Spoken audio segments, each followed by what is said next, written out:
لا إله إلا الله محمد رسول الله لا إله إلا الله محمد رسول الله.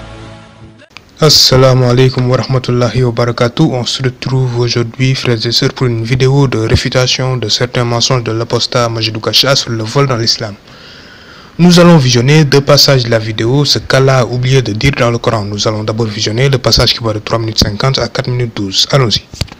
Un autre exemple, le verset 38 de la sourate 5 du Coran, où Allah dit que le voleur et la voleuse doivent avoir la main coupée en guise de punition.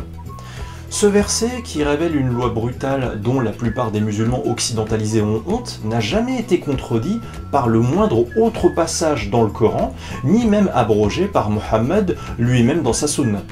Alors, dans ce passage, Majidou Kacha nous dit que le verset disant de couper la main des voleurs n'est abrogé ni par le Coran ni par la sunna.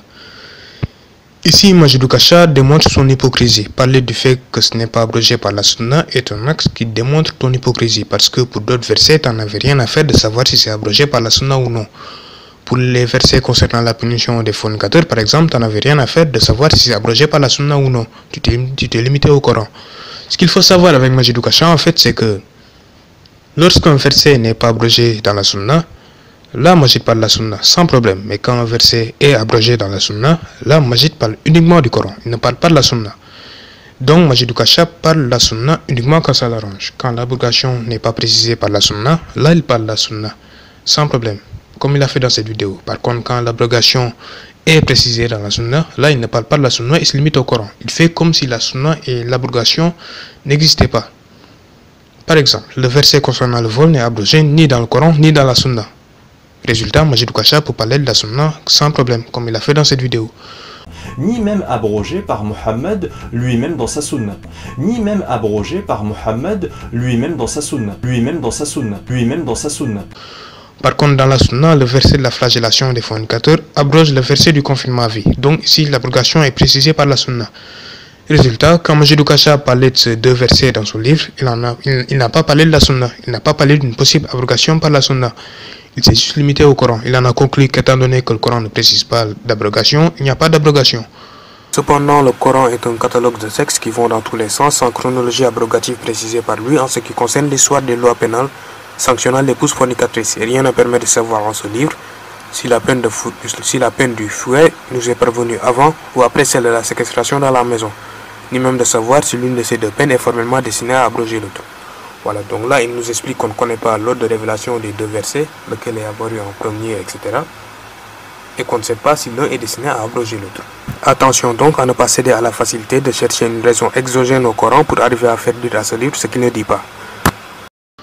Donc je l'avais dit dans ma vidéo il y a 10 mois et je vais le répéter ici, Majidou Kacha est un hypocrite qui prend la sunna uniquement quand ça l'arrange. Bon, nous allons continuer en visionnant le passage qui va de 4 minutes 33 à 5 minutes 4. Allons-y. Autre problème, il n'y a pas de précision sur le montant de la valeur minimum du vol à partir de laquelle il faille trancher la main du voleur. Donc, puisque Dieu dit de couper la main du voleur et qu'il ne va pas plus loin dans la précision du type de vol, si je veux, je peux couper la main d'un simple voleur de pommes. On aurait pu lui faire rembourser la valeur de 3, 5 ou 10 pommes afin d'expier ou de racheter la faute de son vol, mais non, car Allah a juste dit de couper la main du voleur. Il crée ainsi une seule et même peine, aussi bien valable pour le voleur de pommes que pour le braqueur de banque qui a volé 20 millions d'euros.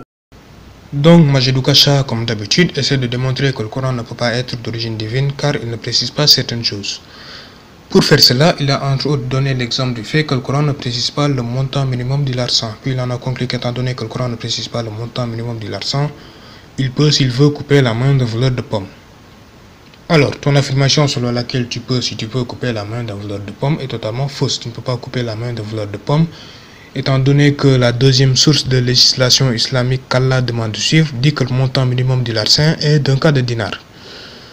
Allah qui a dit de couper la main des voleurs nous dit de suivre une deuxième source de législation. Par conséquent, tout ce qu'il dit dans le Coran, par exemple le fait de couper la main des voleurs et de flageller les fornicateurs, doit être lu en prenant en compte cette deuxième source. Et cette deuxième source dit que le montant minimum du larcin est d'un quart de dinar, comme je l'ai démontré dans ma vidéo de réfutation de certains mensonges du livre de Majid, dont on va visionner un passage tout de suite. Allons-y. On peut citer l'exemple du hadith 4 du livre 19 de Sahih Muslim. Aïcha a rapporté, j'ai entendu le messager d'Allah paix soit lui dire La main d'un voleur ne doit pas être coupée sauf pour un quart de dinar et ce qui est au-dessus de ça. La main d'un voleur ne doit pas être coupée sauf pour un quart de dinar et ce qui est au-dessus de ça. Un quart de dinar, voilà le montant minimum du larcin nécessitant l'application de la peine de l'amputation de la main. Un quart de dinar. La main d'un voleur ne doit pas être coupée sauf pour un quart de dinar et ce qui est au-dessus de ça. Au hadith 5 du livre 29 de Sahih Muslim, on lit Aïcha a rapporté qu'elle a entendu le messager d'Allah dire la main du voleur ne peut pas être coupée sauf pour le quart de dinar et plus. La main du voleur ne peut pas être coupée sauf pour le quart d'un dinar et plus. Au hadith 62 du livre 46 de Sunan al-Nasa'i, on lit il a été rapporté qu'Aïcha a dit, le messager d'Allah a dit la main du voleur doit être coupée pour le prix d'un bouclier. Et le prix d'un bouclier est d'un quart de dinar. D'un quart de dinar.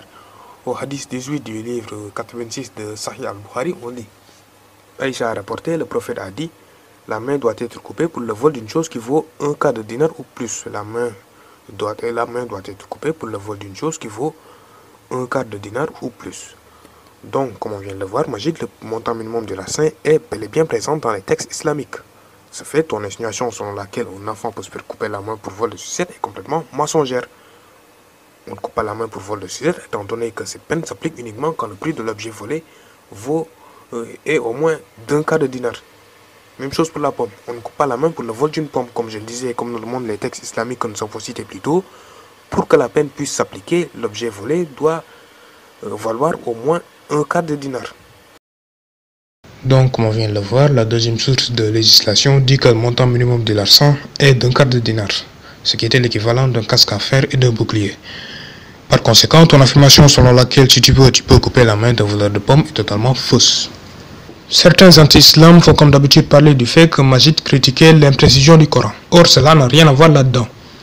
Dire que Dieu ne précise pas le type de vol, ça s'appelle critiquer l'imprécision du Coran. Mais dire que tu peux couper la main d'un voleur de pommes si tu veux, car Dieu ne précise pas le type de vol, ça ne s'appelle pas critiquer l'imprécision du Coran, ça s'appelle mentir sur le Coran à partir de raisonnements débiles. Alors il faut bien différencier la partie où il critique l'imprécision et la partie où il ment sur le Coran. Tu ne peux pas couper la main d'un voleur de pommes à partir du Coran, étant donné que le Coran doit être lu en prenant en compte une deuxième source, et cette dernière dit que le montant minimum de larcin est d'un quart de dinar. Donc, dire que tu peux couper la main d'un voleur de pommes est un mensonge, c'est tout. Et tous les blabla, les critiques du genre, le Coran est imprécis, donc ne vient pas de Dieu, etc., etc., c'est du blabla, c'est du hors-sujet qui ne changeront rien. Quant au raisonnement selon lequel on peut couper la main d'un voleur de pommes car Allah ne précise pas le type de vol dans le Coran, il est totalement débile. Ce n'est pas la première fois que Majid Doukacha utilise ce type de raisonnement débile d'ailleurs. Dans son livre par exemple, il en conclut qu'étant donné qu'Allah interdit uniquement le vin et ne dit pas qu'un musulman n'a pas le droit de boire les seuls boissons alcoolisées, un musulman peut boire la bière. Ce qui est un mensonge. Il a aussi conclu qu'étant donné qu'Allah ne précise pas une abrogation entre le verset de la flagellation et le verset du confinement à vie, un musulman peut appliquer les deux peines en même temps, ce qui est aussi totalement faux, comme je l'ai démontré dans ma vidéo de réfutation de certains mensonges de son livre. Et en général, face à ce type de cas, beaucoup d'anti-islam parlent du fait que Majid critiquait l'imprécision du Coran et minimise totalement le mensonge à côté. Alors comme je le disais, il faut bien différencier la partie où il critique l'imprécision et la partie où il ment sur le Coran. Bon alors c'était tout pour aujourd'hui, je vous remercie d'avoir visionné ma vidéo, frères et sœurs, wassalamu alaikum wa rahmatullahi wa barakatuh.